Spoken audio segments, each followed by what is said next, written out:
Bonjour à toutes et à tous, c'est Xeleco et bienvenue pour cette nouvelle vidéo sur la notation des pilotes. Alors oui, je sais, ça fait extrêmement longtemps, j'ai même un petit sourire nerveux alors que vous êtes peut-être là énervé en mode non, ça fait trop longtemps, tu nous as abandonnés.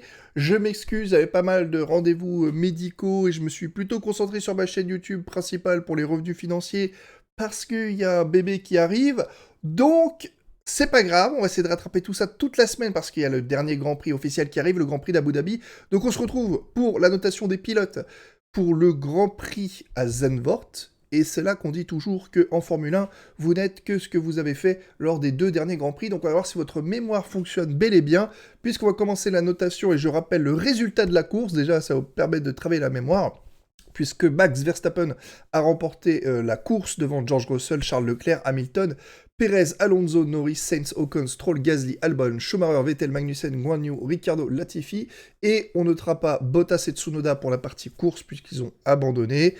Donc c'est parti, on va commencer par notre ami Tsunoda. Je vais décaler tout ça pour que ce soit un petit peu plus clair. Alors Tsunoda en qualif, c'est simple, on remonte, il s'est qualifié 9ème avec sa petite Alpha Tauri et surtout devant Pierre Gasly pour un dixième. Donc il était déjà un peu plus rapide en Q1. Il a été plus rapide en Q2. Malheureusement, la Q3 s'est un petit peu moins bien passée. Néanmoins, il n'y a pas eu la petite amélioration. Donc j'aurais pu lui mettre un 10 sur 10 en mode waouh, GG, l'AlphaTauri en Q3. Mais du coup, pour ça, je lui ai mis un 9 sur 10. Je rappelle qu'on note sur 9 les qualifications, et enfin sur 9, sur 10 les qualifs et 10 la course. Sachant que un 8 correspond à faire le job avec la monoplace qu'ils ont, hein, bien évidemment, parce que un 8 pour Charles Leclerc, c'est pas la même chose qu'un 8 pour Alexander Albon, par exemple. Valtteri Bottas, maintenant, si on regarde ses qualifications, eh bien, il a été éliminé directement en Q1 avec un temps inférieur à celui de Guan Yu Zhou. Et on sait qu'encore, il est toujours dans son année de rookie. J'espère réellement que Guan Yu Zhou arrivera à un petit peu plus prendre la lumière l'année prochaine, faire un petit peu plus parler de lui. Parce que là, honnêtement, il a eu tellement, tellement de problèmes mécaniques, comme Valtteri Bottas d'ailleurs, qu'au final, il passe un petit peu à la trappe. Donc j'ai mis un 4 sur 10 pour ses qualifications. Un petit peu en dessous, c'est dommage pour lui. Nicolas Latifi, bon, bah, direction le bas de classement, dernier, et loin de tout le monde, malheureusement. Pour Nicolas, ça n'ira pas. Donc, il a son petit habituel 2 sur 10 de participation. Au moins, il n'a pas craché la monoplace. Daniel Ricciardo, maintenant, on a donc une élimination en Q1. Avec une McLaren, c'est juste pas possible. Donc, il aura un 3 sur 10. Guan Yu Zhou, justement, on en parlait, avec son Alfa Romeo, il s'est classé 14e. Je pense qu'il y avait peut-être quelque chose à aller chercher si on arrivait à choper une Alpine ou deux, parce que c'était pas glorieux en termes de qualif. Donc je lui ai mis un 7,5. 7,5 sur 10. Bonne qualification de Guan Yu Zhou quand même. Magnussen, alors là, on redescend éliminé une 12,319. C'est en plus très très loin de Mick Schumacher, voilà, qui a été en Q3. Donc ça pique un petit peu, hein, je vais pas vous le cacher. Je lui ai mis du coup un 3 comme Daniel Ricciardo. Ça fait un petit peu mal, sachant qu'il a un peu l'excuse que la A, c'est un petit peu moins performante. Sébastien Vettel, un 2,5. Devant Nicolas Latifi, plus lent que Kevin Magnussen, et en plus c'est déjà assez loin de Daniel Ricciardo, donc vraiment, surtout quand Lance Stroll arrive en la 10e place, franchement c'est un petit peu dommage. Big Schumacher, je lui ai mis un 9,5 sur 10. Il est arrivé en Q3, il arrive 8ème, bonne qualification, une progression presque constante au cours de la Q1, Q2, Q3. Donc ça, c'est plutôt pas mal du tout. D'ailleurs, comment ça se fait qu'il y a... Ah oui, non, j'ai rien dit. Ok. Lance Stroll, Albon, pardon. Albon, je lui ai mis un 7 sur 10.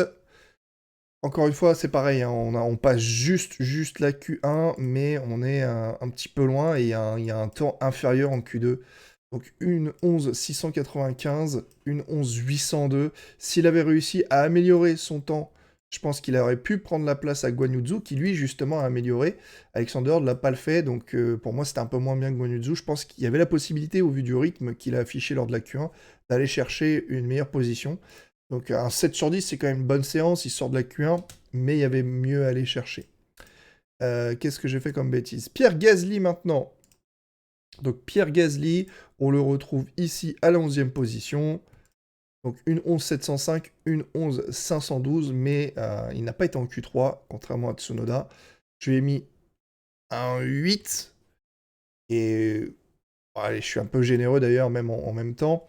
Je lui ai mis un 8 parce que pour moi, justement, c'était difficile d'aller chercher mieux que 11e avec l'AlphaTauri au vu du rythme.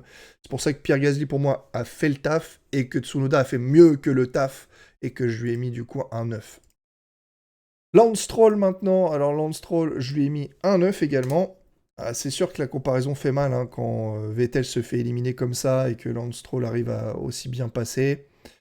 Donc pareil, il n'est pas sorti en Q3, mais néanmoins, il a un bon résultat et cette Q3 est toujours très intéressante.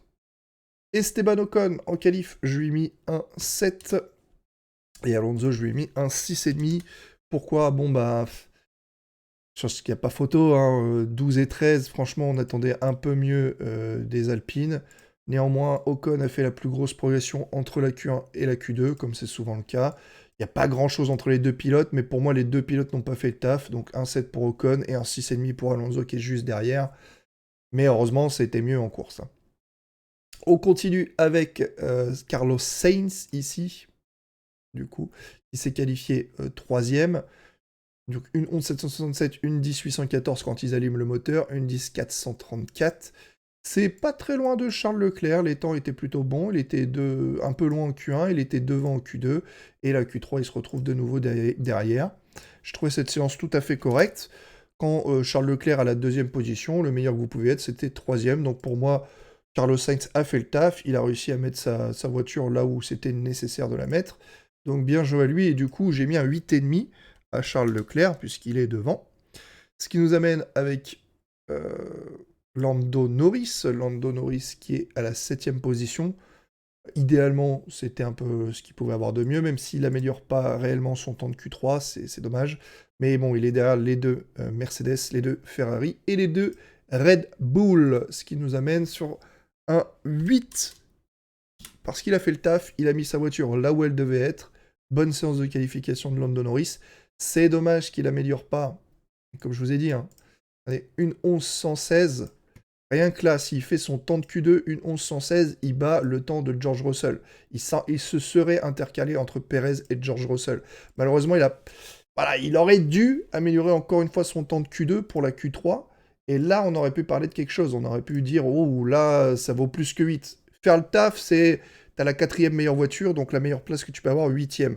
Maintenant, avoir plus que 8, il faut bénéficier des erreurs des autres ou vraiment livrer un truc de malade. Donc là, pour moi, il a fait le taf, mais pour avoir plus, il aurait fallu grappiller au moins son temps de Q2, voire améliorer son temps de Q2, et ça se trouve, il aurait même pu être 5e devant Perez. Maintenant, on passe justement à Sergio Perez. Je lui ai mis un 6. Alors 6, pourquoi? Un 5e. Excusez-moi, un 7 dixième de Max Verstappen, c'est moche. Donc il fait pas le taf du tout. Quand ton coéquipier a autant d'avance, le pire des positions quand tu es avec des rivaux, c'est 4e. 4e, on peut pas attendre moins quand tu as la voiture dominante. Tu peux pas attendre moins. Donc moins que ça, c'est mort. Et donc je lui ai mis un 6. Hamilton, je lui ai mis un 8,5.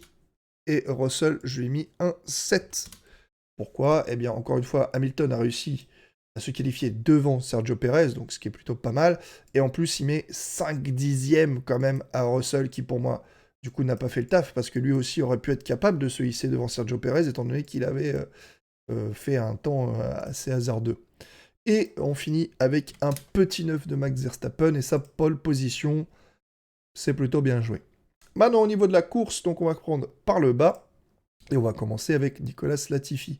Latifi, pour sa course, je l'ai mis 1-2. Il finit dernier. Malheureusement, ça n'a pas vraiment changé pour sa saison. Il ne renouvellera pas son contrat avec Williams. Pour Daniel Ricciardo, c'est pas mieux. Je lui ai mis un 2,5. Et on comprend du coup aussi pourquoi il ne renouvelle pas avec McLaren. C'est pas possible de finir aussi bas. Je veux dire, devant Latifi, sérieusement, ouais, je veux dire... pas un peu la honte quand tu prétends à te battre pour la 4e place de laisser ton coéquipier tout seul en haut de l'affiche. Donc ouais, je pense qu'il est trop vieux pour réadapter sa conduite, il n'y arrive pas, et je pense pas qu'il reviendra en Formule 1, sauf s'il nous fait une Hülkenberg chelou. D'ailleurs, je comprends pas pourquoi Hülkenberg revient en Formule 1. S'il revient chez As, c'est tellement farfelu, quoi. 34 ans, qu'est-ce que c'est que ce délire, quoi. Bon, allez, Guan Yu Zhou, maintenant, je lui ai mis un 5, course moyenne, en même temps, avec son Alfa Romeo qui galère un petit peu, on l'a vu avec Bottas, qui n'était pas du tout à l'aise sur ce circuit. Magnussen, je lui ai mis aussi un 5, ça finit assez pêle-mêle quand même. Vettel, la même, un 5 également. Il a réussi à grappiller des places, mais ils ont fait juste une course moyenne pour les trois. Et limite Vettel qui était parti derrière eux. Allez, un petit 5,5. Parce qu'il a gagné un petit peu plus de position quand même. Mick Schumacher, je lui ai mis justement un 5. C'est dommage d'être parti en Q3 et de se retrouver si bas, même par rapport à des concurrents qui sont partis plus bas que lui, comme Alexander Albon, qui pourtant passe devant. Et justement, Alexander Albon, je lui ai mis un 7,5. Bonne progression, hein. Il finit 12e, alors qu'il était parti 15e, donc une bonne progression de 3 places. Malheureusement, moi je dis toujours que la Formule 1 devrait attribuer des points pour les 15 premiers, étant donné que si un jour il y a 5 abandons, eh bien, ne serait-ce que là, s'il y a 5 abandons, les 15 pilotes marqueront tous des points, mais c'est aussi censé récompenser la fiabilité, hein. Une voiture qui est fiable et qui n'abandonne jamais devrait essentiellement aussi marquer des points quand, par fiabilité, elle arrive à finir la course. Et oui, parce que là, c'est un petit peu galère, quoi.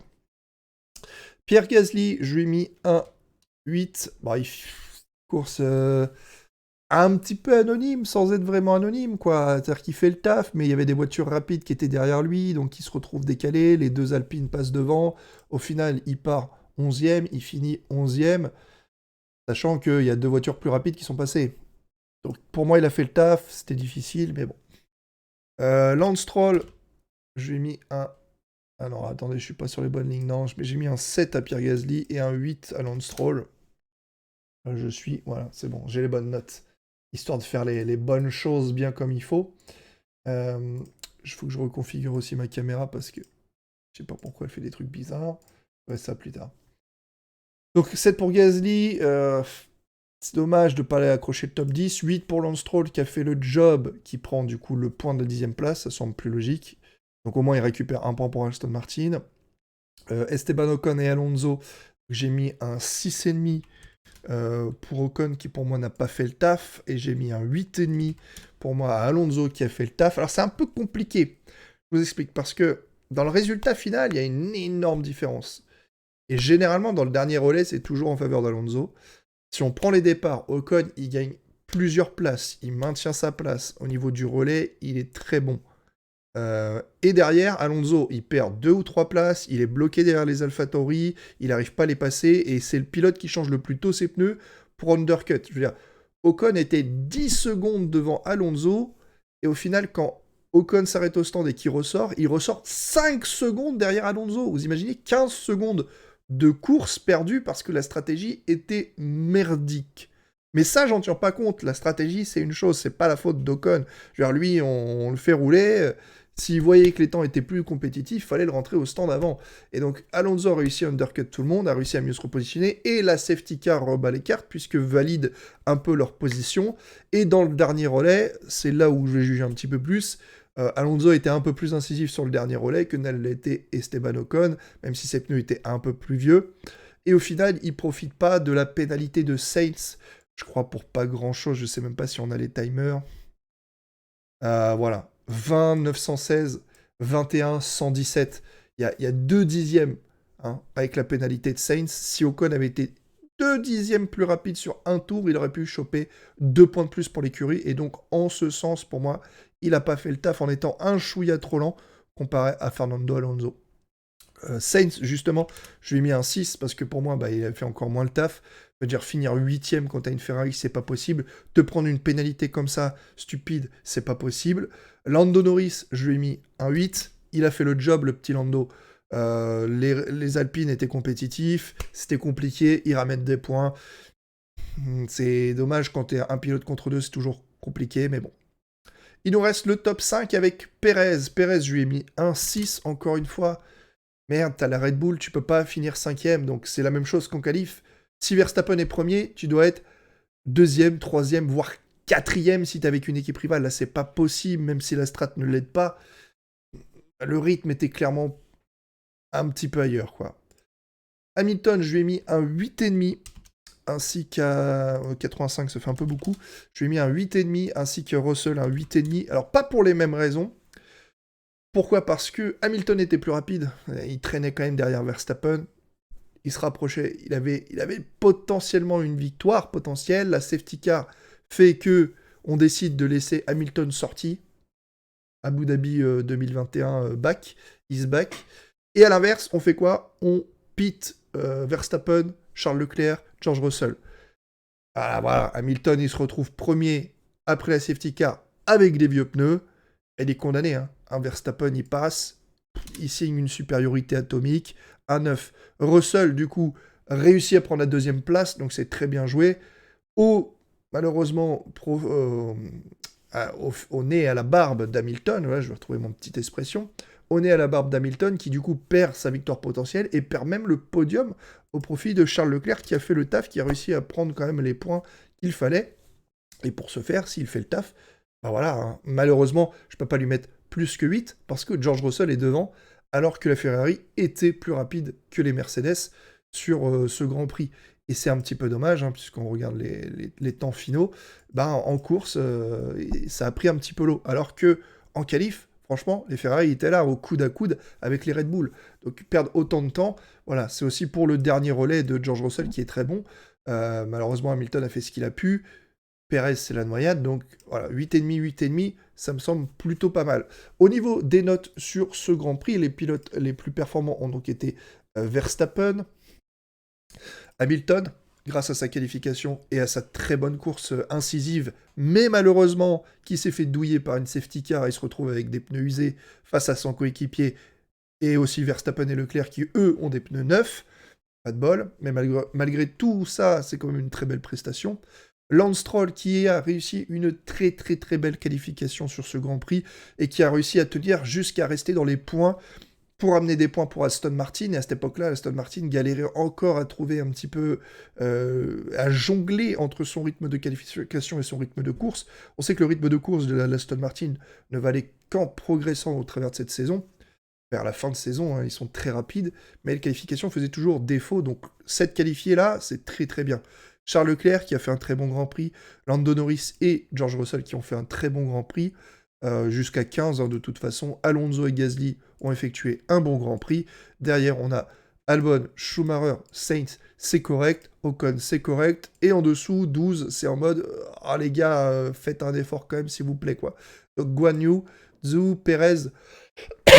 Alors Tsunoda fait pas attention parce qu'il a que la notation sur, bien sûr, les qualifs. Vettel, qui est un peu passé à travers son Grand Prix.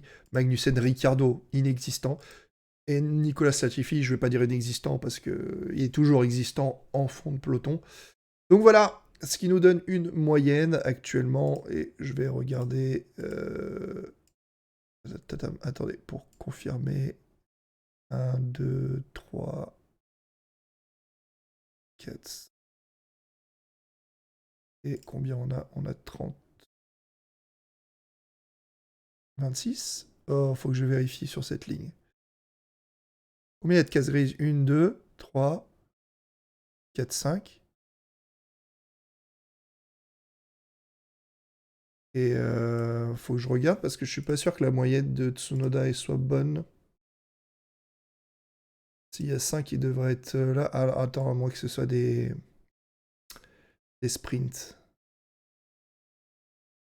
Non, c'est pas des sprints. Donc faut que je vais regarder. Mais à mon avis, ça doit être 25 ici. Tac, ce qui doit le faire remonter légèrement. Voilà, je vais vérifier par la suite, mais ça me semblait un peu bizarre. Donc on a toujours Max Verstappen dominant sur cette saison, Charles Leclerc, Ocon qui passe devant Norris, pas pour longtemps, hein, au vu des prochains Grands Prix. Alonso qui remonte très nettement sur Ocon, qui devrait rapidement arriver dans les dans le top 3, hein, honnêtement, avec Hamilton, Russell très serré ici sur la saison de ces 5 pilotes, est assez intéressante. Perez, Sainz et Dancy, Albon fait une très bonne saison également avec Bottas. Et derrière, eh ben, va falloir bien faire mieux que ça, hein. Et étonnamment, pour plusieurs de ces pilotes qui sont en bas de tableau, et notamment Vettel, oui, ils vont faire mieux que ça, et ça c'est intéressant, puisqu'on se retrouve pour la prochaine vidéo avec la notation du prochain Grand Prix, qui sera le Grand Prix d'Italie. Et là, ça va faire mal, très très mal. Allez, ciao tout le monde, à la prochaine, portez-vous bien et prenez soin de vous. Bye bye.